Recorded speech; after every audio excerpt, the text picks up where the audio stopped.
Jesus. Just you alone. Woo. You are enough. You are enough. Other people worship a lot of gods, gods of rain, gods of childbirth, gods of fertility, god of what. But we worship only one God. And He's more than enough. More than enough. One God is more than enough. Hallelujah. Yes. The thing is, it's more than enough, more than you can think. More than what you know, more than what you can imagine. You just need to believe that He's going to do it. If He watches a sparrow, uncede babthabethe, sparrow uncede. Uma kwazi ukubheka uncede, inyoni engakelekana nomuntu. Kangakanani ukuthanda kangakanani wena. Uma kwazi ukubheka lento enyane esincane, singasho next. Praise God. What is the right time? 11:06. Oh, that's wonderful. Sure. We did very well. The way ngizwa kumnandi ngayo ngibona ngathi sokushaya 12. Praise God.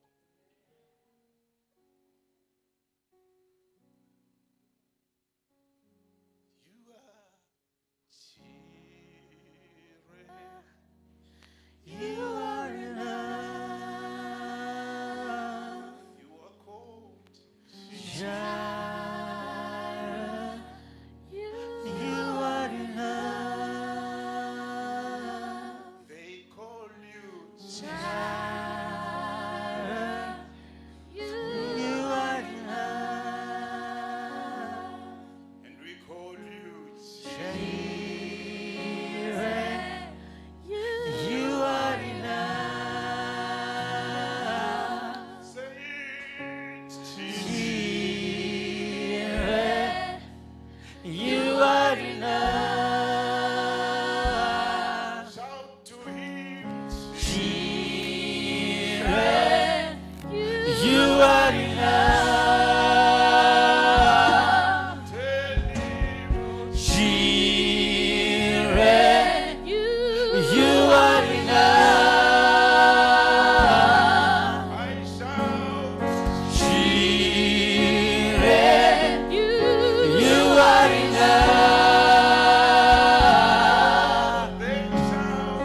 Jireh. You are enough. We all shout.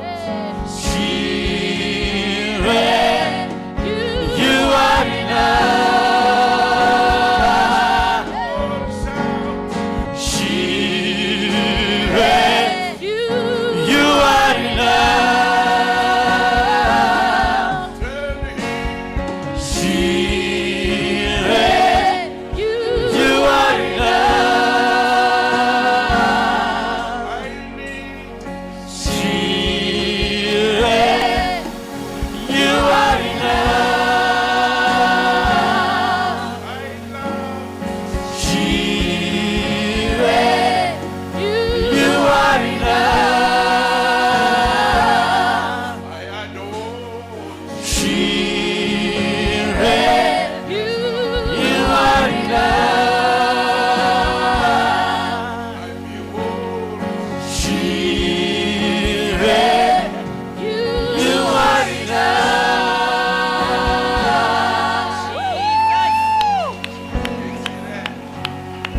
Praise God.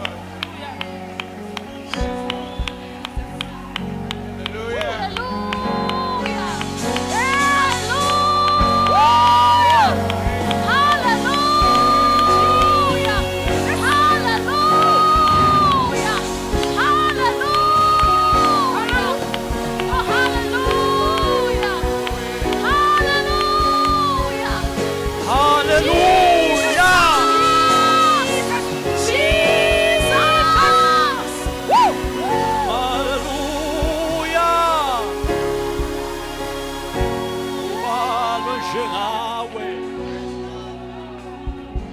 Jesus. He is enough. He is enough. Every aspect of your life is enough. every aspect of your life is enough. Wanele. At work, He is enough. Wanele. At home, you just need Him. He is enough. Amen. When you're traveling, He is enough. Jesus. Know and realize that He is enough. You don't need any extra. You don't need any what they call it, contingency plan. You don't need to. He's just enough. One. He's enough. Praise God. Amen. Ah, Jesus. Love it, God. We love it, God. More than you ask, think or imagine. According to His Power. working in us, working in us. According you ask, think or imagine. According to His power, working in us, working in us. It's more than you ask, think or imagine.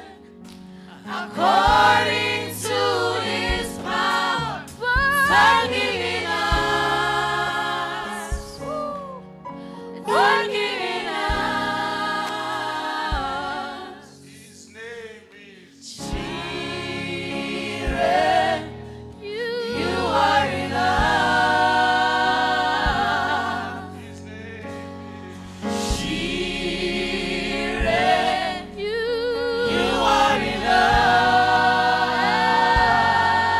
Give someone a high five next to you. Tell him he's Jireh, Oh. you are enough. Come on. Jireh, you are enough. Jesus, Jireh, you are enough.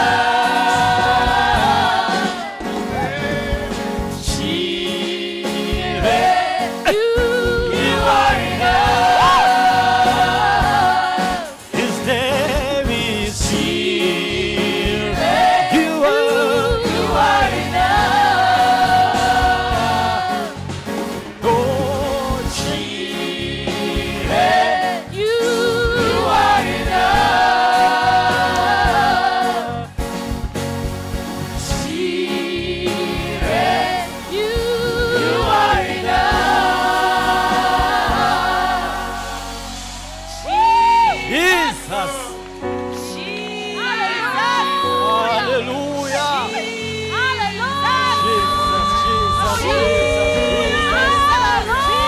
Hallelujah, hallelujah, hallelujah. Hallelujah.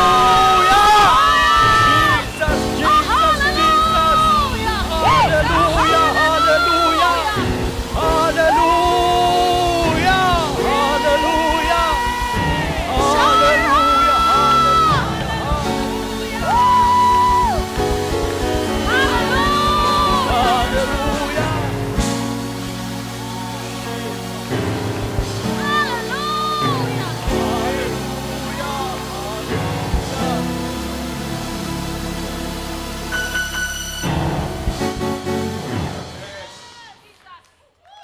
Just say it. This is the God we serve. This is the God we serve. This is the God we serve. This is the God we serve. Praise God.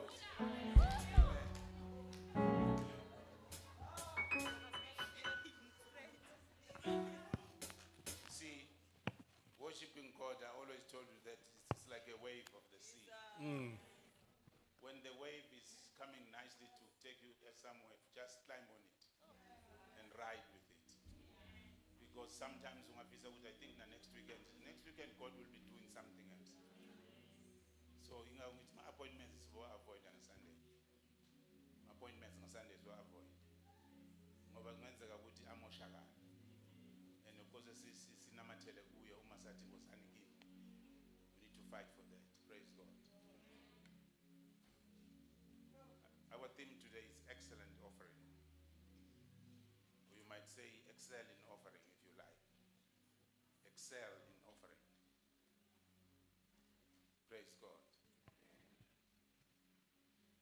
open the scripture, 2 Corinthians chapter 2, 2 Corinthians chapter 8, verse 1 to 8. Matthew 26, verse 39. And 1 Chronicles chapter 21, verse 22. Praise God. We'll read first the Chronicles book, and then we read the book of Matthew chapter 26, verse 39. Then we'll end up with 2 Corinthians chapter 8, verse 1 up to 8. Praise God. I'll quote something, maybe somewhere, somehow. You can put 1 Peter chapter 5, if you like to, but I'm just going to quote it. 1 Peter chapter 2, sorry, verse 20 to 25. You can read it at home. Hallelujah. Izikronike zokuqala Our God chapter 21. is an awesome God. He reigns From heaven. wisdom. God is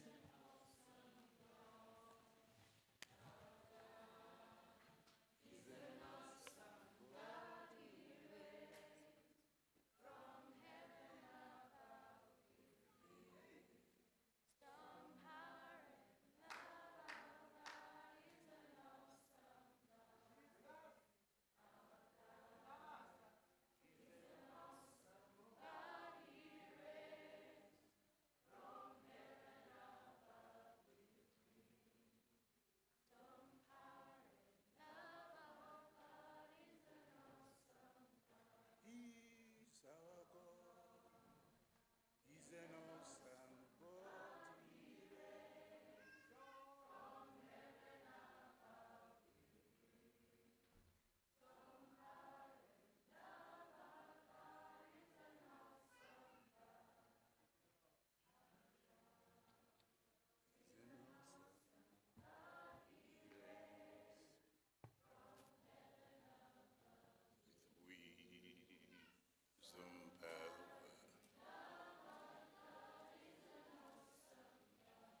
Read for us. Izikronike zokuqala chapter 21 sifunda ku verse 22. Fundeka kanje. uDavide wathi ku-Orinani, nginike indawo yalesi sibuya ukuba ngakhele uJehova i-altare kuyo.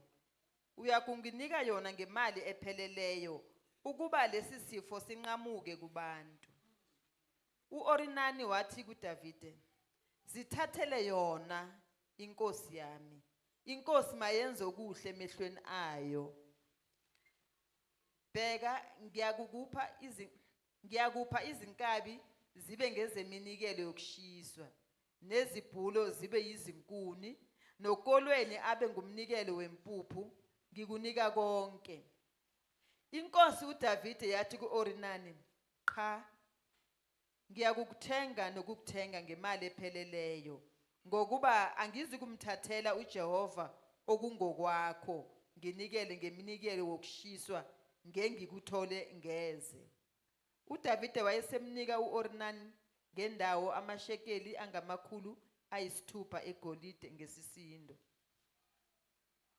Praise God. Hallelujah. Amen.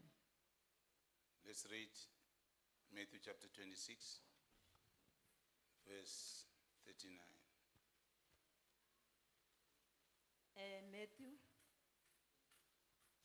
Matthew chapter 26, verse 39. Fundeka kanje.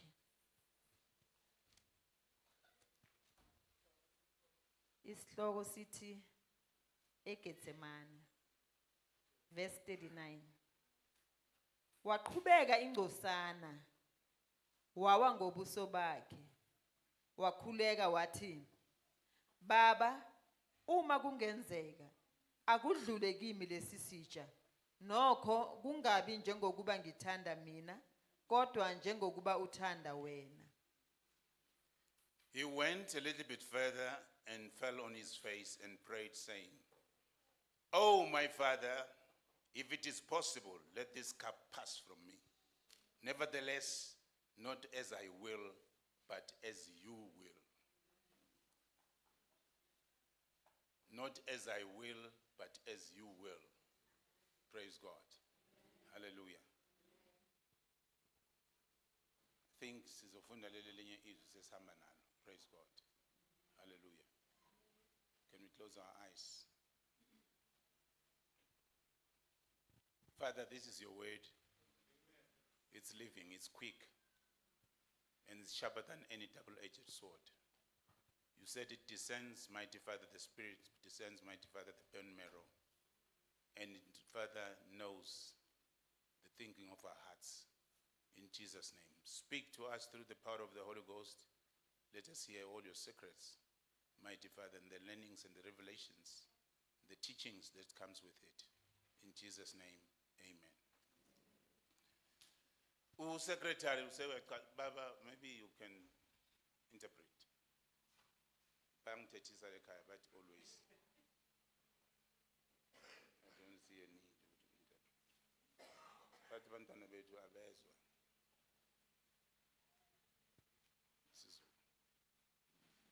Sorry? You're saying? Whoa. What machine? My machine.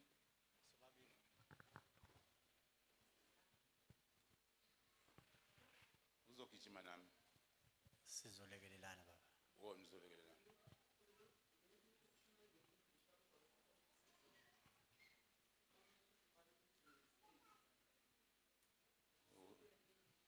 Zulu and English. Okay, so I'll be English, then you'll be Zulu. And when I'm Zulu, then you're English. Praise God. Amen. Right, can we move on? Praise God. The secretary has already spoken about sacrificial offering. Umnobhala ke useke wakhuluma ngomnikelo wokunikela.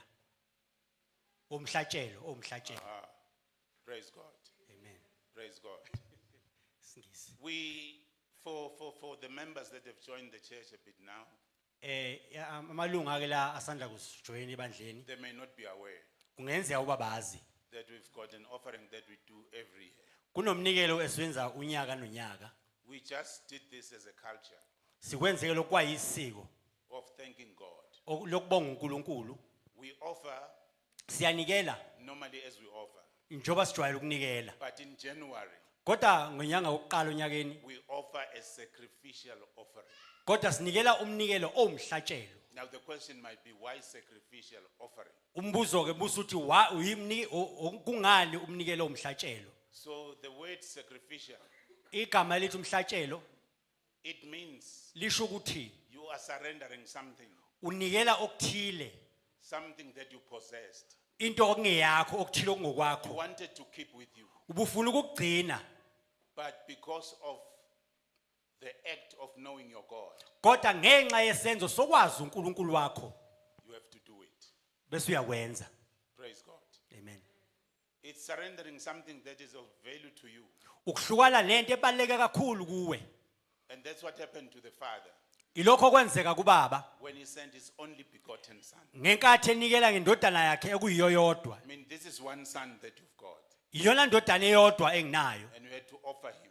kodwa kwafanele umnikele ngaye. It's not a normal offering, Akusiwo umnikelo ojwayelekile, it's a sacrificial offering. umnikelo omhlatshelo. You sacrifice to stay with him, Uhlabela ukuhlala naye noma unikelela ukuhlala naye. you sacrifice to spend life with him, Unikelela ukuphila impilo yakho naye, but because there's something that you need to do, kodwa kunento ethile kumele uyenze. which was the adoption of me and you Ukuzuzwa kwami nawe through Christ Jesus. ngoJesu Kristu. It's understandable. So we offer sacrificially so. Siyanikela ngomhlatshelo. Secretary has mentioned Unobhala ke useke wakusho. that do not take from what you normally offer, Awuthathi lokho ojwayele just ukunikela ngakho. and then you say, okay, this one, I'll say this one is for the sacrificial offering. Bese kuthi lona umnikelo ke omhlatshelo. No, the sacrificial offering is over and above what you normally do. Kodwa ke lona umhlatshelo ungaphezulu kwalona ojwayele ukwenza. Is it understandable, church? Amen. Is it understandable? So we need just to pick up to see that in the scripture we do find people that do something like that. Siyadinga ke futhi sihlole nasezwini siyathola ukuthi kunabantu abekwenzayo lokho. And when they do it, Mangabe bekwenza, God commend it. uNkulunkulu uyakusho ukuthi abakwenze. He comments, uyakubonga. Oh uyakubonga. Kuhle kakhulu kuye. Praise God. So I want us just to have some few minutes talk through that. Ngifuna nje sibe nemzuzu embalwa sikhulume ngakho. In the book of Chronicles where we just learned, Incwadi yabaze Chronicle la sifunde khona. there's a gentleman who was a Jebusite, by the way. Kwakunendoda la eyumjebusi. His name is Onan. Igama lakhe ke Onani. Sometimes it's called Orona. Kwesinye isikhathi ke bambiza ngoOrona. David made a mistake. Angizwa. David made a mistake. He committed a uDavid ke wenza iphutha.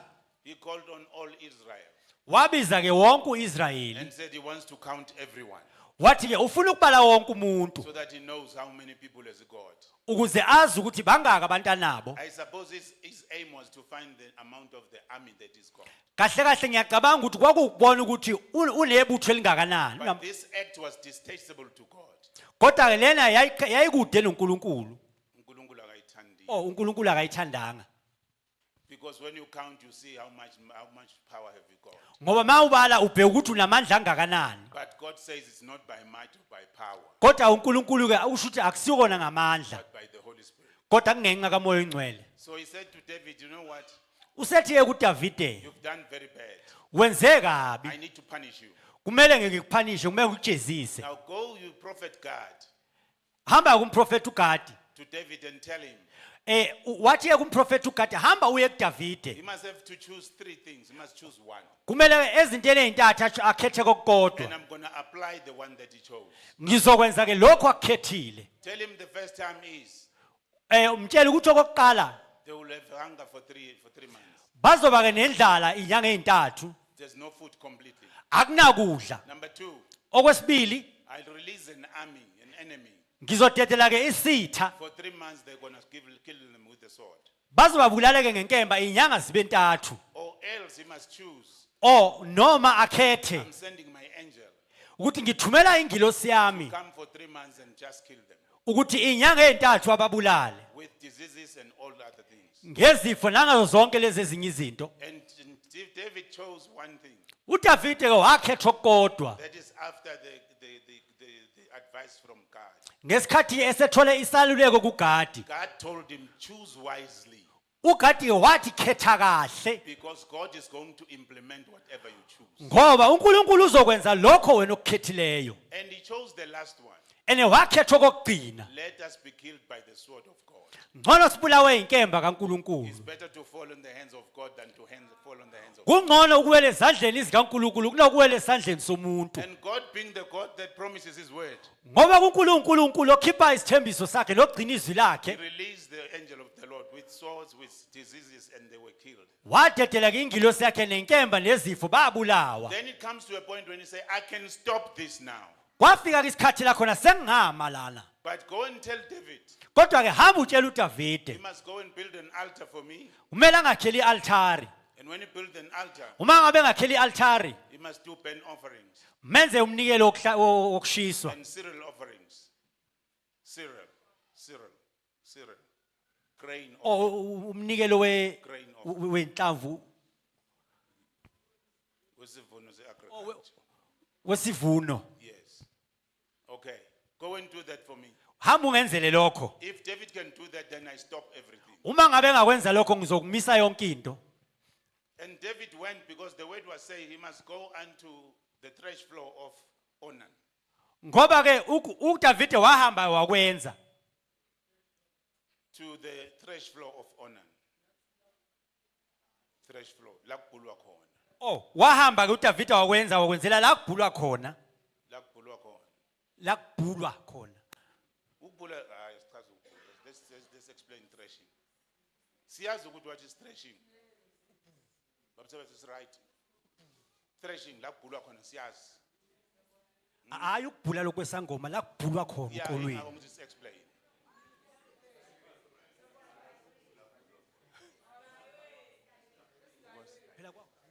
Okay, esigayweni ngolimi lwethu lamanje ngoba sekwaba khona igayo.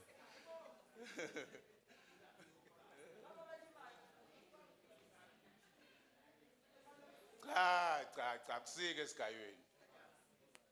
Akusike esigayweni. Aha. Thank you very much. Akusike sikaye nakusi crashing akucrash wena. Praise God. Yo, manje bengafuna ukuhlala kakhulu la kule subject mara because sihlale kuyo.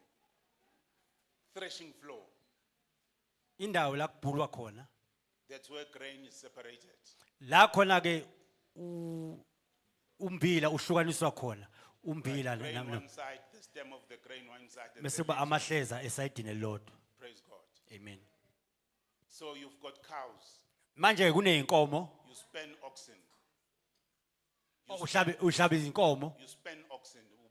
ubophela inkomo, And then you put all your mealies here. bese ulayisha wonke umbila wakho. And then the oxen must go round and around. Bese kuthi inkomo kufanele zihambe zizungeze They go round and ziwugqobe. around. They step on the mealies. Ziyawugqoba. And as they step on the mealies, Ngesikhathi ziwugqoba, there's separation. iyahlukana. Praise God. Amen. That's the threshing floor. Normally it's supposed to be on a high place. Ngokujwayelekile kufanele kube sendaweni ephakeme. Why is it on a high place? Kungani kube sendaweni Because ephakeme? when you finish with your mealies, Ngoba mawusuqedile ngombila, to scoop your mealies kumele ukhe, and throw it on over the air musu uyawuphosa emoyeni, so that mealies will go one side because of its density. bese kuthi umbila uhlukane ngenxa yesisindo sawo. All else that is not mealies doesn't have weight. Konke lokho okungesiumbila okungenaso isisindo, It will be blown by the air. bese kuyaphephuka kupheshula umoya. Do you now know a threshing floor? That is a threshing floor. That is a threshing floor. That is why when Paul used this analogy of threshing floor, Ingakho uPaul ngenkathi enza lesi he says, do not mass an oxen when it is threshing. ukuthi ungayiphazamisi Do not muzzle it. Ungayifaki isifonyo inkabi uma ibhula. ungayifaki isifonyo izinkabi uma ngabe zibhula. Why asho kanje? Kungani esho kanjena? Because as the leaves are separating, Ngoba kungesikhathi amacembe the ehlukaniswa cow must pick up some leaves ukuthi inkabi kufanele zicosha and amacembe. chew and chew while it's moving. Zihlafune ngesikhathi zihamba zigxoba. Don't muzzle it Ungazifaki isifonyo because you are too constrict, man. ngoba uqinisa isandla kakhulu. It's not eating the mealies, it's eating the leaves. Azidli umbila kodwa zidla amacembe. But you are speaking of an example of me. Kodwa nje manje ukhuluma ngosilinganiso esifana ngami. Ukuthi njengoba sisebenza levangeli ungancishi phela. Ukuthi as you work in this gospel, don't be Now une stingy. drink ngiphe nami. If you have something, give me as well. Bekasho lokho. Bekasho lokho. Kuthi njengoba sibhula so siya phansi phezulu sishumayela ivangeli. Ungathi noma unekhokho ukuthi lawa sengiyodla ekhaya nawo nami ngiphe. Nginike one nami. Angithi ngiyabhula. Hallelujah. Amen. Praise God. Hallelujah. Now we know a threshing floor. Sesiyayazi ke indawo yokubhula. But we are speaking about sacrificial offering. Kodwa ke sikhuluma ngomnikelo omhlatshelo. And when David approached Onan, Ngesikhathi uDavide eza kuOnani, please give to me ngiyacela nginikeze your threshing floor. I want to do the offering of God. nginikeze indawo yakho yokubhula, ngifuna ukwenza umnikelo kaNkuluNkulu. Now listen carefully because I'm going to rush. Lalela ke ngoba ngizoshesha. Before Onan could say an answer, Ngesikhathi ngaphambi kuOnani aphendule, but I'm going to pay full price for it. kodwa ngizoyikhokhela ngokuphelele. And Onan said, for the God. Kodwa uOnani wasethi ngenxa kaNkuluNkulu No, don't worry. Take my threshing floor. awukwazi ukunginika, thatha indawo yami yokubhula. Take the threshing floor. Thatha indawo yokubhula. I've got also the threshing equipment. Nginazo nezinto zokuthi ubhule. Take them to make fire. Hamba wenza umlilo ngazo. Because I was threshing grain. Ngoba bengibhula inhlamvu zombila, Take it for grain offering. hamba unikele ngazo. The bulls that I've spent to crush here, Izinkabi lezi engiyisebenzile ukubhula lana, take them to make a burnt offering. zithathe wenze umnikelo ngazo wokushiswa. Hamba nami. Hamba nami. Hamba nami. Take along. So, maybe one day sizofika lapho. Take my threshing floor. Thatha indawo yami yokubhula, Take my threshing equipment. thatha izinto zami zokubhula, Take my threshing span of oxen. thatha futhi ney'nkabi zami zokuboshela Take my zokubhula grain. uthathe futhi nombila In wami other words, take everything that you see here. It belongs to you. ngamanye amazwi thatha konke okubona lapha kungokwakho That is a sacrificial offering. umnikelo lowo mhlatshelo But listen to what David is saying. lalela ukuthi uDavide uthini It's sacrificial offering versus sacrificial offering. umnikelo wokuhlatshelwa nomnikelo wokuhlatshelwa Mama, uma umuntu afika kakho, someone comes to your house says, I'm hungry. uma ngabe omunye efika kwakho ethulambile You can give him a loaf of bread. umnikeze isinkwa But you've got a leftover of custard from yesterday. kodwa kukhona nocustard osalile wayizolo Give him the custard as well. mnike nocustard futhi Give him the cold drink as well. mnikeze nonemenite futhi Everything that you can give so that he can be full, give it to him. konke lokho nakho ongamnikeza khona ukuze asuthe mnikeze No, we're going to give him the bread. Don't give him the rest. It's ours. hayi ukuthi mnikeze isinkwa kuphela lokho okunye okwethu But listen to David when he answers now. lalela kuDavide ngesikhathi I ephendula cannot take something for free when I need to offer to God. angikwaza ukuthatha into mahala uma ngabe kufanele nginikele kuNkulunkulu I need to sacrifice something when I do for God. kumele nginikele ngokuthile uma ngabe ngenzela uNkulunkulu Siyalayishana la ngithi. amen Okanye bazona siyalayishana ngithi. Siyalayishana ngithi. amen Bese siyancedana ngepetrol ne. amen wanciphu amen Bese uthi keep 50 rand uthi kulo sihlobo sakho hamba naso. Ngicela ukuthela thele la. Bese lesihlobo sithi hayi ngisese right. Ngiyabonga. uNkulunkulu akubusise. Jesus Angisho ukuthi wrong. amen But must you dedicated this money to give to me? but ubushole imali ena wathi uzoyinikela kimi Even if you tell me that you are okay, take it. noma ungathi kulungile kodwa ithathe I must feel it when I do it for my God. kumele ngikuzwe uma ngabe ngenzela uNkulunkulu wami Sometimes I say, angithanda lento ukuthi mhlambe uma mfundisi angiphi imali la esontweni. sometimes I look at this thing that mama mfundisi give me the money here at church Ngithi anginayo. Khiphe yakho bese ukhipha yakho. Ngithi ngikhohliwe. Ngiyayithatha mara noma ngiyinikela angizwa akusimi. I do take it but I don't feel like it because Ngifuna ukuyizwa iphuma la kimi. I must feel it taking out of my Iphume la pocket kimi la. Ngazi kahle ukuthi bekune 100 rand sengiyakhipha manje nginikeza uNkulunkulu manje. knowing that I had 100 and I'm taking out to give it to God now Angisho ukuthi ungacela imali kumuntu isihlobo sakho. I didn't say you must not ask for money from your relative Sometimes I made an example ngabantwana bethu abasha. kwesi sikhathi ngeke ngenza umzekeliso with our young people When they not working, uma ngabe bengasebenzi they demand airtime so that they can call us. bafuna ke i-airtime khona bezosifonela When they work, uma besebenza they give reasons. I can't call you because I don't have airtime. bakunikeza izathu zokuthi angeke ngikwazi ukufonela ngoba nginayo airtime Because the money now is coming from his or her pocket. ngoba manje imali siphuma kwelakhe iphakethe Praise God. amen I cannot take things for mahala angeke ngikwazi ukuthatha izinto ngaphandle to make an mahala offering to my God. nginikele kuNkulunkulu wami And what did David do? wayenzani uDavide He paid on and even on and said, take it for free. wamkhokhela uonani wathi ukuthathe mahala Let's come to this type of worship one day. ake sinze lolu hlobo lendumiso Praise God. amen Let's move to the Corinthians. This one, keep it in your behind your prayer. igcinekelele engqondweni asike kwabaseKorinte 2 Corinthians chapter 8. 2 Corinthians isahluko u8 We are talking about sacrificial offering. uverse 8 Sacrificial offering. kwabasekorinte besibili isahluko u8 siqala kuverse 1 Yes. isihloko sithi ngeminikelo yokusiza amaKristu ampofu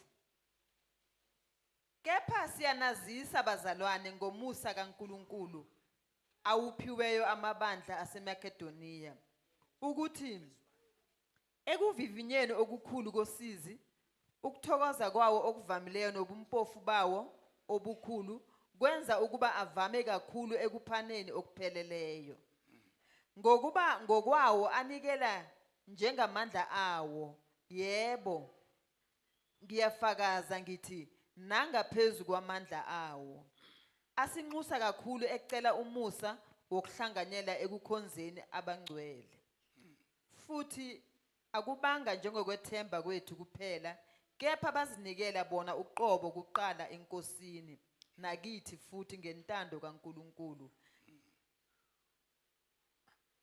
Antiverse 8 man.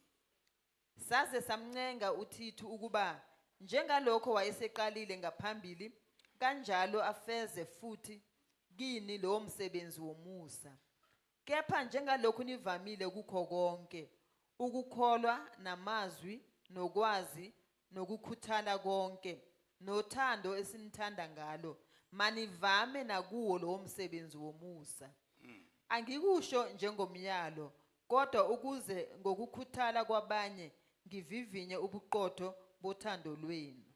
Praise God. Praise God. Amen. Hallelujah. Amen. Let's take it line by line. I just need to point out some few things and then Ake we close. ake sithatheke ngolayini nolayini kunezinto engifuna ukuyiveza bese siyavala. Macedonia was not a rich country. Indawo yaseMakedoniya ke yayingacebile. They were actually ravaged by the Roman Empire. Kahle kahle babehlukunyezwe kakhulu umbuso wamaRoma. It's a northern province in Greece. Iprovince yasenyakatho ke eGreece. You remember that the Romans always wipe out people. Siyakhumbula ukuthi amaRoma ayiqothula abantu And ayihlukwasana. historical, I know a little bit of history. I didn't do history at school. Ngiyazi kancane ngokomlando angwenzanga Later kodwa. they spoke of a German person called Adolf Hitler. Ngesikhathi bakhuluma ngowaseJalimani uAdolf Hitler. And now we've got a new one of this current era. Manje sesinomunye owakulesikhathi samanje. Should I name him? We've got someone of this era Sinomunye wangalesikhathi who want to recognize himself so prominent in the world ofuna ukuyiveza nabonakala kakhulu emhlabeni than anybody else. ukudlula wonke omunye umuntu. This thing happens after generations and generations. Lento ivama ukwenzeka ikhathi nezikhathi. Romans did it, they failed. AmaRoma akwenza ahluleka. Adolf Hitler did it and he also uAdolf Hitler wakwenza naye wahluleka. and this individual will also fail. Naye futhi lona uzawuhluleka. But it's going to fail with a lot of death and disasters. Kodwa ke uzohluleka bebaningi abafile. Praise God. Amen. So Macedonia was a very poor country. iMakedoniya kwakuyizwe elalihlupheke kakhulu. Can we read first line? Kepha siyanazisa bazalwane ngomusa kaNkuluNkulu awuphiweyo amabandla aseMakedoniya. The churches of Macedonia had grace that comes from God. Amabandla ke aseMakedoniya aba nomusa othuvela kuNkulunkulu. Paul is speaking to the Corinthians. uPaul ke ukhuluma nabaseKorinte. Therefore, brethren, we actually let you know Bazalwane siyanazisa about the grace that God is doing in Macedonia. ngomusa uNkulunkulu awenzayo eMakedoniya. First question is, what grace is God doing? Umbuzo wokuqala ukuthi muphi lo musa uNkulunkulu awenzayo eMakedoniya. Next verse. Ukuthi ekuvivinyeni okukhulu kosizi ukuthokoza kwawo okuvamileyo nobumpofu bawo obukhulu Don't rush, man. In the times of their trial and affliction, Ezikhathini zabo zokuvivinywa, their trial and affliction, ezikhathi zabo zokuvivinywa they are bound in joy. bahlangene enjabulweni. Bayavama ngomusa. Bayavama ngomusa. Ayithi ngiphinde. During their times of trial and affliction, Ngezikhathi zabo zenhlupheko they are bound in joy. bayavama ngomusa. No. They are bound in joy. Uxolo. Bayahlangana ngentokozo noma entokozweni. Abangcwele nizongizwa man. Babusole nizongizwa. Ngalesikhathi uhlukunyezwa, ulingwa, uvivinywa, ubonakala uvama ngentokozo. ngishilo ngathi nizongizwa ngenkathi zokuhlukunyezwa zokuhlushwa ubonakala wena uthokoza. This is grace, nothing else. Lokhu kuumusa akukho kunye. There's nobody who can do that. Akekho umunye ongakwenza lokho. Nobody can be joyful when he is being afflicted and is being trialed Akekho umuntu ongathokoza ekubeni ebehlupheka or persecuted. noma ezingelwa. It's grace. Only grace can do that. Umusa kuphela ongakwenza lokho. And it is because you know your God. Ingenxa ukuthi uyamazi uNkulunkulu wakho. You rejoice even in your affliction, in your trials. You rejoice. Uyathokoza noma uhlupheka noma uhlukunyezwa. And not just joy, you abound in it. No, hayi just injabulo kuphela uboshelwe kuyo. Number 2. Okwesibili, nobumpofu bawo obukhulu Very true. It's a country that is poor. izwe leli lihlupheka kakhulu. And what do they do in their deep poverty? Yini abayenzayo ekuhluphekeni kwabo okukhulu? Katelela, man. kwenza ukuba avame kakhulu ekuphaneni okupheleleyo. Jesus. Ngeke. Uyahlushwa, uyavivinywa, ubonakala uthokoza. You are in deep poverty, uphakathi endlaleni kuyona yona, but uvama ngokunikela ngenhliziyo yakho. Only grace can do this. Umusa kuphela ongakwenza lokho. Only grace can do this. Umusa kuphela ongakwenza lokho. Naturally, as human beings, Ngokwemvelo noma ngokwendalo thina when in singabantu, deep poverty, uma ngabe sihlupheke kakhulu, we greet one another with the sentiments of poverty. sibingelela kanjalo nangezisho zenhlupheko. What are we going to say? As long as we are living. Hey, zawuthini masisaphila nje. But the Macedonians, Kodwa abasemaKadoniya in their deep poverty, ngesikhathi behlupheke kakhulu, they give liberally so. babenikela. It seems as if some people understand the prophetic doing of things. Kubukeka ngathi abanye abaningi bayakunderstanda ukwenza lokhu. David was one other person that showed something to us. uDavide ungomunye owasikhombisa okuthile. When wars ravaged him left and right, Uma ngabe izimpi zimvukela ngapha doesn't nangapha, want the wars to stop so that he can give. akasho ukuthi izimpi azime ukuze akwazi ukunikela. While wars are ravaging left and right, Ngesikhathi izimpi ziqhubeka, he's saying, who else is remaining in the house of Saul? uthi ubani osele endlini I kaSawuli want to bless him. engizombusisa. They say we've got Mephibosheth is there. Bathi ke ukhona It's uMefiboshethi far away in Lodebar. ule kude Go eLodibar. and fetch him and bring him here. Uthi mlandeli nimlethe Because of the covenant I had with Saul, ngenxa yesivumelwano engasenza noSaul with Jonathan. noJonathan. I need anyone that belongs to the family of Saul here. Ngidinga noma yimuphi osendlini Even kaSawuli if they la. put a sentence to say, but he's crippled. Noma bethi ke bathi He ukhubazekile, can't come into the kingdom of God, crippled person. akakwazi ukuza umbusweni Bring kaNkulunkulu. him here, crippled as he is. He must come. Mletheni lale khubazekile njalo. Then we summarize and say, but David, Bazoyikha phezulu bathi kodwa uDavide. when we summarize, we say, but David, Sithi ke uDavide kodwa he symbolizes uveza the messianic kingdom. umbuso woMesiya. Because Jesus Christ doesn't want your frailties, Ngoba uJesu Kristu akabhekile ukuphelela kwakho. your disablement and whatever doesn't count to Jesus. Ukuthi ukhubazekile noma yikuphi akusho lutho Come as kuKristu. you are. Uthi woza njengoba unjalo. Come as you are. Woza njengoba David unjalo. says, bring him as he is. Let him come here. Uthi kuDavide mlethele njalo akeze la. Not to be in this kingdom, Nothi ukuthi abe kulo but mbuso to dine with me. ukuze adle nami.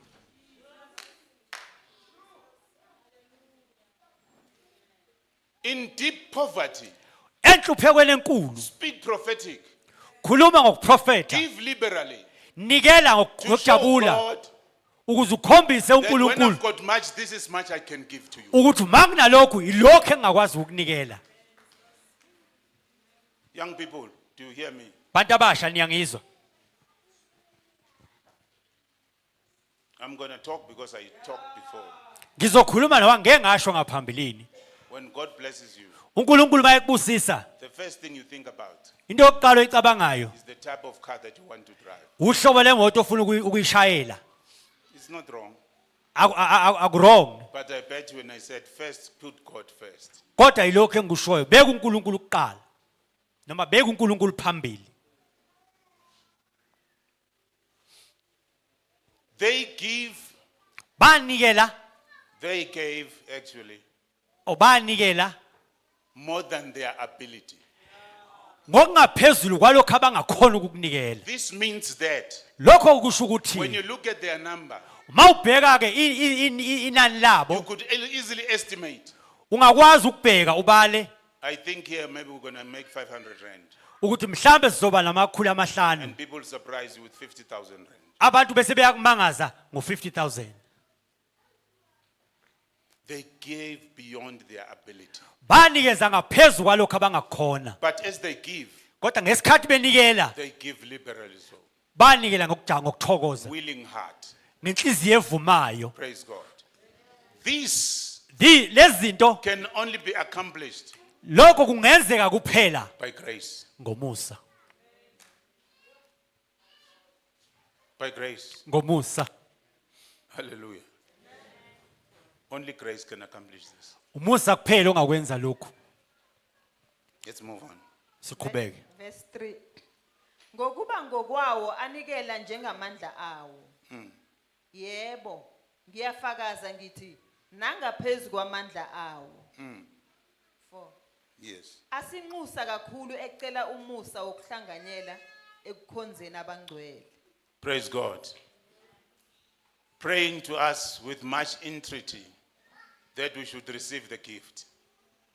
They implore us, imploring us to receive the gift and the fellowship with the saints in Jerusalem. Basicela kakhulu sithole isipho sokuhlanganyela. This offering, Lo mnikelo, this sacrificial offering, lo mnikelo omhlatshelo is made for the brethren in Jerusalem enzelwa abangcwele eJerusalem because there's famine in Jerusalem. ngoba kunedlala eJerusalem. So they urge Paul and them, So bamncenga uPaul nabazalwane take this gift. ukuthi thatha lesi sipho. That's how we fellowship with the saints up there. Indlela esihlanganyela ngalo nabangcwele le eJerusalem. Imploring him, urging him, Bemncenga noma bemcela ukuba take it. ukuthi athathe lo mnikelo. Meaning, Paul, don't come to a stage of maybe feeling a little bit shame for us Ungafiki esikhathini lakho la uba uyazwela thina that we're going to be left with nothing. ukuthi sizosala singenalutho. We are giving this with a willing heart. Sinikela lokhu ngenhliziyo Take evumayo. it. That's how we minister to the saints. Thatha lokhu indlela esishumayela ngalo kubangcwele. The same thing we're going to do now in January. Iyona kanye lesoyenza manje We're ngoJanuary. going to give liberally Sizonikela kakhulu. because that's how we minister to other people. Iyona ndlela esikhumayela ngayo kwabanye abantu. Let's move on. Verse 5. Siyaqhubeka. Futhi akubanga njengokwethemba kwethu kuphela. Kepha bazinikela bona uqobo kuqala enkosini nakithi futhi ngentando kaNkuluNkulu. Honoring the life than resources. Bebonga ke impilo nezinto. At times, sometimes we like the resources and we don't care about people. Kaningi siyayithanda ke izinto kodwa ke asinandaba nabantu. More especially the financial resources. Kakhulu ezezimali. Uma ningizwa ngiyanibona futhi nani ngizwa ngiyanibona. If you don't understand me, I can Saying see you. Us as leaders, Sithi thina njengabaholi sometimes we rejoice when you give more, siyajabula uma ngabe ninikela kakhulu. not or disregarding your life. Bese singayinaki impilo yenu. We don't worry more about your life as long as you give more. Asikhathazeki ngempilo yenu as But long Paul ninikela says, kakhulu. we are encouraged by this.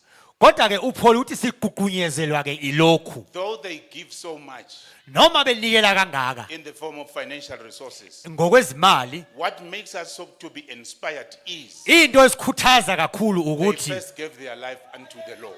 banikela kuqala impilo yabo kuNkulunkulu. Then they give unto us. Then base benikela kithi. Which means it is the spirit that makes you to give. Okusho ukuthi ke umoya okwenza unikele, Spirit of God makes you to give. umoya kaNkulunkulu okwenza unikele. If you don't give, Uma ngabe unganikeli, you are not fully fulfilled with the Spirit of God. awugcwalisiwe ngokugcwele ngomoya kaNkulunkulu.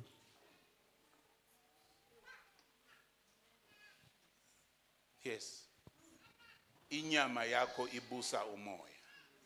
Your flesh is being ruled by the Spirit. Uthi uma ubheka le mali ucabangele inyama yakho. When you look at this man, you think about your flesh. Kuze ngigqokise lo mzimba. I have to dress this Kuze flesh. udle lo mzimba usuthi. I have to feed this flesh. But uma umoya ungaphezulu But kwenyama, if the spirit is above the flesh, you disregard the flesh. awubi nendaba nenyama, You act according to the spirit. wenza ngokomoya. Noma njengokusho kamoya. Amen. You see, the spirit of God, bantwana bami, boyithu, nizosebenza ne. The spirit of God is so good. Umoya kaNkulunkulu muhle kakhulu. Awumind ukuthi ungakaholi usazohola. Awunandaba uthi when you haven't been paid, you We still going to swear be to paid. you ukuthi give me 40% of your salary this month. Ahlebeze ukuthi nginikeze oku40% wengcenye yomholo wakho This month. kule nyanga. It's your first month of getting paid, Uyaqala nokuhola, but it needs 40%. kodwa udinga u40%. Your flesh will say, Inyama yakho ke izothi I need to dress myself up a bit. No. kumele ngiyigqokise. But the spirit of God Kodwa umoya is kaNkulunkulu speaking promotion after 4 months. uzokunikeza ukuphakanyisa But emva he says, kwenyanga before the ezini. promotion, show yourself. Uthi ngaphambi kwepromotion ziveze Can you wena. listen to me? Ungangilalela na? Can you listen to me? Ungangilalela na? If you listen to me, I will show you in 4 months what will happen. Uma ngabe ungilalela ngizokukhombisa inyanga ezini I'm ukuthi asking kuzokwenzakalani. 40% from you. Ngicela u40% kuwe. But in 4 months, you're going to get 15% in your salary. Kodwa enyamva kwenyanga ezine uzothola u15% ungaphezulu But when you kwisalary get yakho. 15%, I don't ask an increase of 15%. Kodwa mawunikeza 15% angisho ukuthi ukhushulele I ngo15%. remain in what you give me willingly. Ngima kulokho onginikezele khona kusuka kuwe enhlizweni. He sees things you don't see. Ubona izinto wena ongaziboni. But if you are ruled by your flesh, Kodwa uma ubuswa inyama you're going to miss the doing of the Holy Ghost. uzolahlekelwa ukwenza kaNkulunkulu. Noma uzogeja ukwenza kaMoya oNgcwele. Next. Verse 6. Yes. Saze samncenga uThithu ukuba njengalokhu wayeseqalile ngaphambili kanjalo afeze futhi kini lo msebenzi womusa. We implored Titus Siye samncenga ke uThithu that has he already begun, njengoba ubesezeqalile will he also finish? angaqhubeka futhi aqede But this grace, ngalomusa. it is done by grace. Kwenzeke ngemusa. It is only by grace. Kungenxa nje yomusa And we kuphela. need the grace of God. Siyawudinga umusa Continue, kaNkulunkulu. ma'am. Verse 7. Yes. Kepha njengalokhu nivamile kukho konke ukukholwa namazwi nokwazi nokukhuthala konke nothando enisithanda ngalo manivame nakuwo lo msebenzi womusa. Oh, brethren in Corinthians, Bazalwane eKorinte, you are bound about almost everything. ningaphezwa yonke into Nivame. onivamile ngakho konke.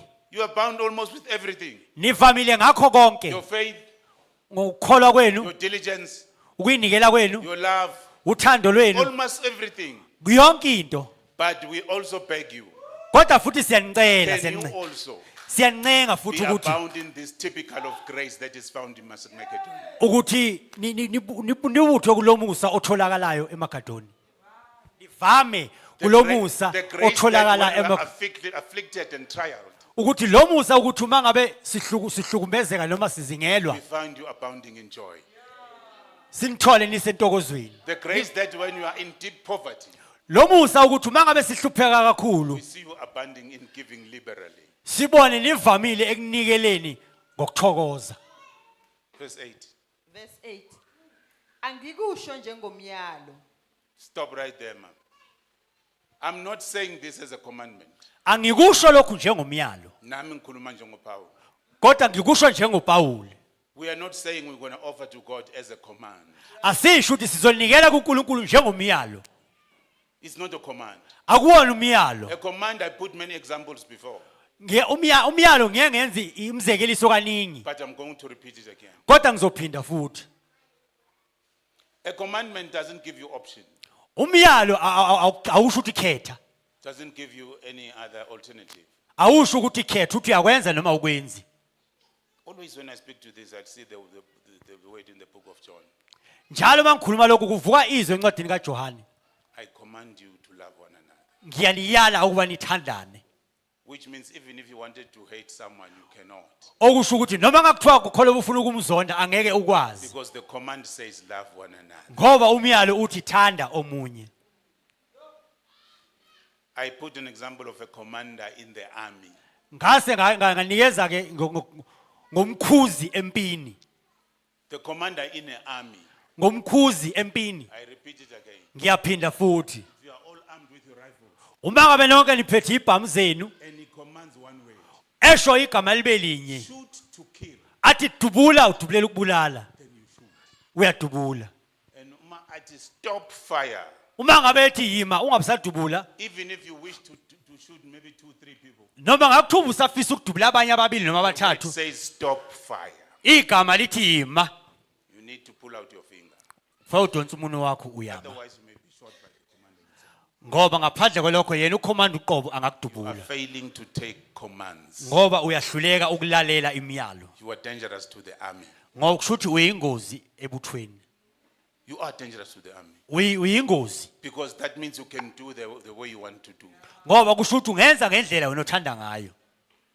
Paul says, Uphawuleke uthi- I'm not saying this by command. Angikusho lokhu njengomyalo.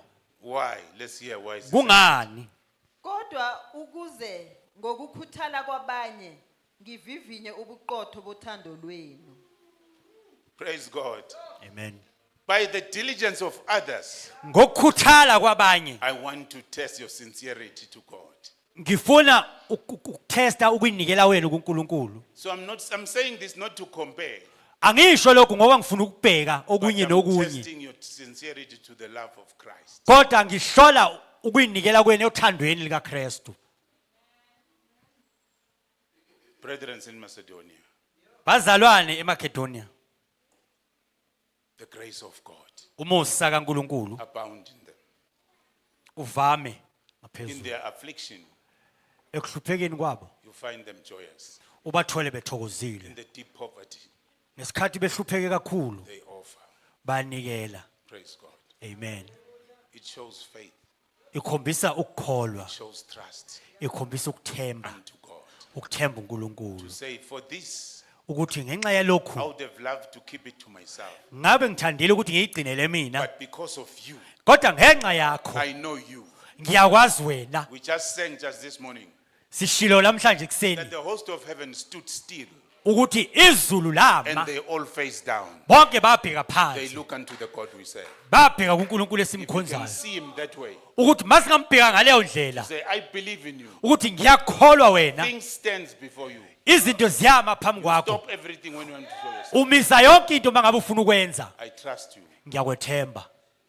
I'm going to do as the Spirit leads me. Ngizokwenza njengoba umoya ungihola. Not by commandment, Nangenxa yomyalo, but by the sincerity of your love towards Christ. kodwa ngobuqotho bothando kuKristu. Praise God. Amen. Sure, and I think the Lord is good. The Lord is good.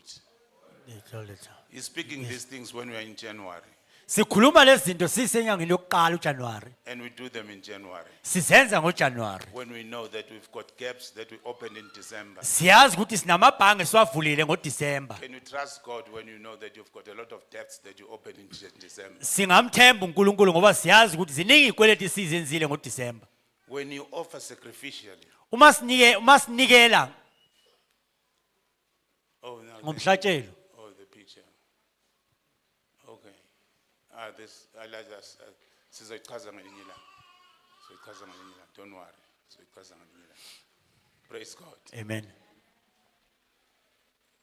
When we sacrifice in offering, Uma ngabe sinikela, we don't offer because we don't have any way to go, asinikeli ngoba kungekho la singaya khona, or we don't have any expense that we can spend the money on. noma zingekho izinto la singasebenzisa khona imali, But we sacrifice keeping it and giving it unto the higher authority. kodwa siyanikela sigcine senzele ukunikela kulowo ngaphezulu. See, when I talk like this, when I look at this preaching today, the teaching, Uma ngabe ke ngibheka le ntshumayelo yanamhlanje, something that came into my mind is Daniel fasting. kufike le ndaba kaDaniel, Daniel fasting. Oh, it means not Daniel, nangibheka namanga. That's something that came into my mind, Into efike engqondweni yami, the Daniel fasting. iDaniel fasting. Yeah, nithanda izindaba. Ngibheka serious manje.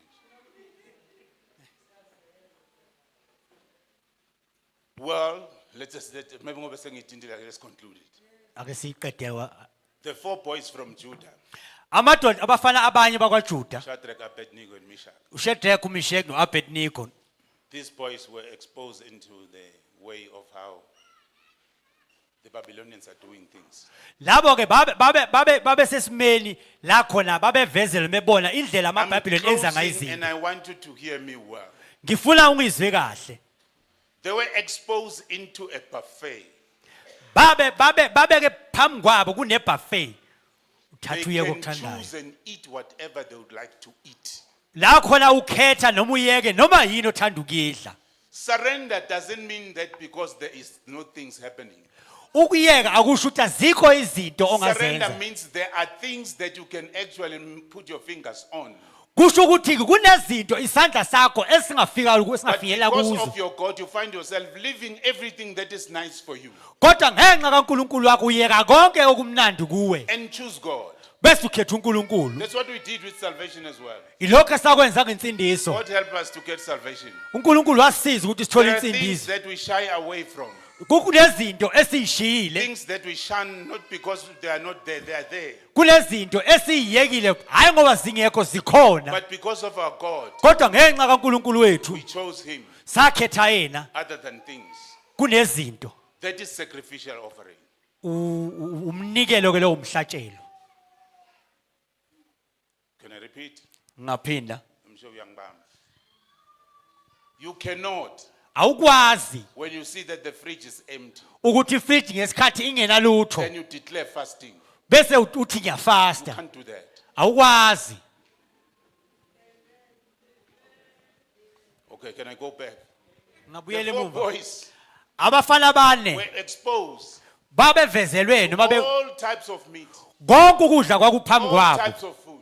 Konke uhlobo lokudla kwakuphambi So they kwabo. surrendered unto their God. Kodwa ke banikela konke While the kuNkulunkulu. food is there, Ukudla kukhona. they did not wait for the food to finish. Abalindanga ukudla And they said, kuphele. then because food is finished, let's go for Bese fasting. kuthi mase kuphelile bese bethi asiye kuNkulunkulu. You are not sacrificing. Awunikeli lapho. You are abstaining. Uyayeka ukudla. You are running away from something. Noma futhi ubalekela okuthile. You are running away from hunger. Ubalekela indlala. That is why you declared this type of fasting. Bese uthi yafasta. If you really want to do the Daniel fasting, if you call it like that, Mawufuna ukwenza iDaniel fasting, mawuyibiza I kanjalo, agree with you. ngiyavumelana. Do it from the 23rd of December until the 1st of January. Yenze kusukela nge-23 While December the kuze food is beUjanuary. full in the fridge, Amen. then let the Spirit say it's Daniel fasting to you. Bese kumoya uthi yenza iDaniel fasting ngesikhathi kugcwele ukudla efrijini. Go for it. Bese uyayenza. Go for it. Yenze.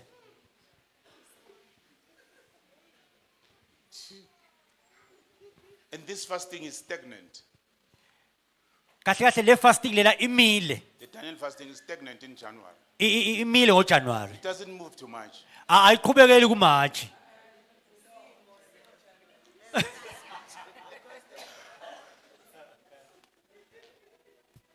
I was not teaching about this. Bengafundisi ke ngalokho. I'm touched by the word sacrificial. Ngithintwa yizwi elithi umnikelo, You umhlatshelo. sacrifice the money that you've got. Unikela ngale mali onayo. You sacrifice the money that you got. Unikela ngale mali onayo. No, no, no. Iba In the- unikela ngale mali onayo ibe umhlatshelo. You've got this money, it's yours. Unayo le mali ingeyakho. You can use it for something else. Ungayisebenzisa uyisebenzisele okuthile. But you find yourself sacrificing it for your own needs. Kodwa uyithola unikelela yona kunezinto zakho. Sacrificing it for your own needs. Uyinikezela yona for izinto zakho. No, this this time the sacrifice is now a verb, it's not a noun. Utholakala unale mali, unayo. You have this money. Kodwa uthi wena I shun away le nto le ngiyayiyeka le. Kota, you like, I shun away from this thing. Ngifuna ukuthi nginikeze uNkulunkulu. I want to do it for God. I want to give this to Ngiyakule God. point lokuthi sacrificial offering Ngiya kule nto yokuthi umnikelo umhlatshelo doesn't mean that you don't have something to do with it. ayisho ukuthi akukho ongakwenza You ngakho. do have it, it's here. Kukhona And you can do things. ungenza But izinto. you choose to say, I rather do it for my God. Kodwa ukhetha ukuthi ngamane ngenzele uNkulunkulu kunokwenza kwami.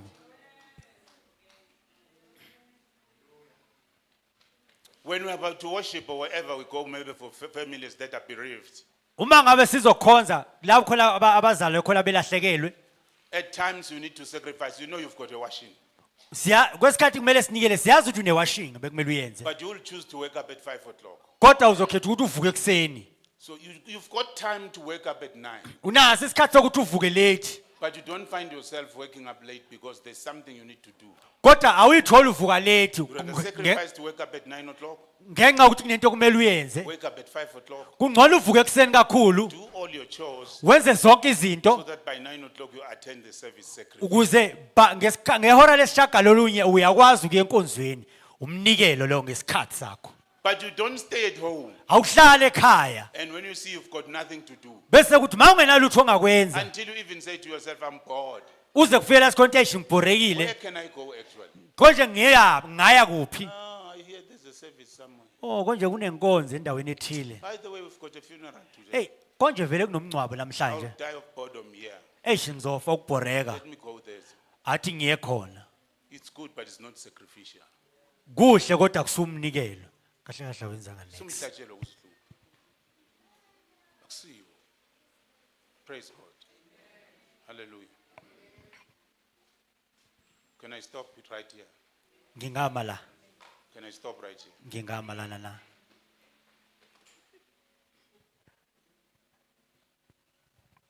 I'm stopping right here. A lamb of God Imvala kaThixo called Christ Jesus ewuKristu Jesu was sacrificed wanikelwa for our wahla sins. ngenxa yezono zethu. We're supposed to die Kwakufanele sife eternally so, sife ngunaphakade. but he substituted us Kodwa wasusa thina and he entered into our eternal death wangena ekufeni kwakhe so that we can kwengunaphakade have eternal life. ukuze sibe nokuphila It's a okuphakade. sacrificial lamb. Imvala yomhlatshelo Instead of other people dying, ukuthi kube nabanye kunokuba